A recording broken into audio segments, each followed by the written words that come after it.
It's like I'm different from most of these other artists. I gotta make it happen or watch it happen mind state. And what that basically means is go get it or watch somebody else get it and be mad that wasn't you. And that's usually how hating evolve.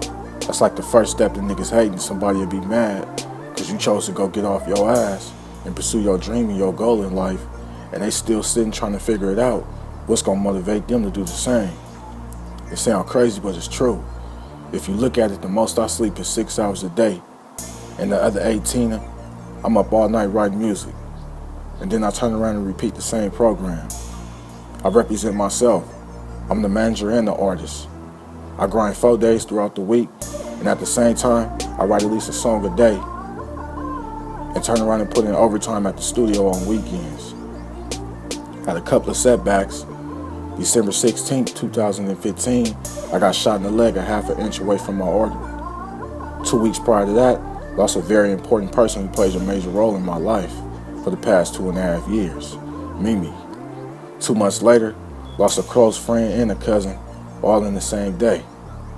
I gotta say, God is definitely working overtime to make sure I see the blessings He got in motion for me.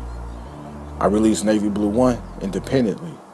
Didn't do what I expected, so I went back to the drawing board and brainstormed about what I missed, didn't cover, and could have did better. Came up with the conclusion, just to go harder. That was my first EP, my first project, and that shit don't happen overnight. You gotta understand, sometimes your ultimate accomplishments ain't gonna come easy. Otherwise, they wouldn't be much of one. If you spend more time grinding for the shit you think about all day, then you bound to get it, plus more. It's all about how hard you're willing to go for it. But at the same time, you gotta keep in mind bullshit gonna happen, and you can't take it personal. You gotta roll with the punches and keep music going.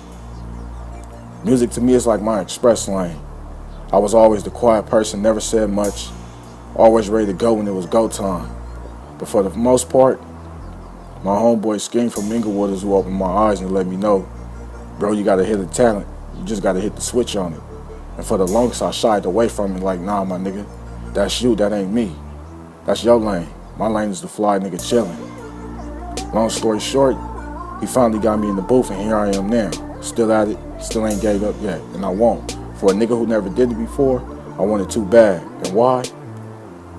Shit, definitely not for the fame, but more so to be heard and get my story told, to give people more of an insight on what I've been through, why my character is the way it is. Fuck fame. Any nigga could be famous. But what's your fame worth, you feel me? Like at the end of the day, when the lights turn off, is you still gonna shine? And if so, how bright? And for how long? Versus authentic, non-fabricated, you can see it in this nigga character, he been through it, you feel me? So that's how I look at it. I'm not focused on becoming famous, I'm focused on relevancy and profit. Fuck everything else. My ultimate goal is to become and remain relevant in this music while stacking profit till the day I die. That's it. I just want to make music, stay fly, and keep my fans on their feet. And the only way I could do that, I gotta stay focused. I gotta keep myself in the studio. I gotta keep money in my pocket. Cause the studio time don't pay for itself. And if it's no studio time, then my story don't get told. And if my story don't get told, then there's no point and there's no profit.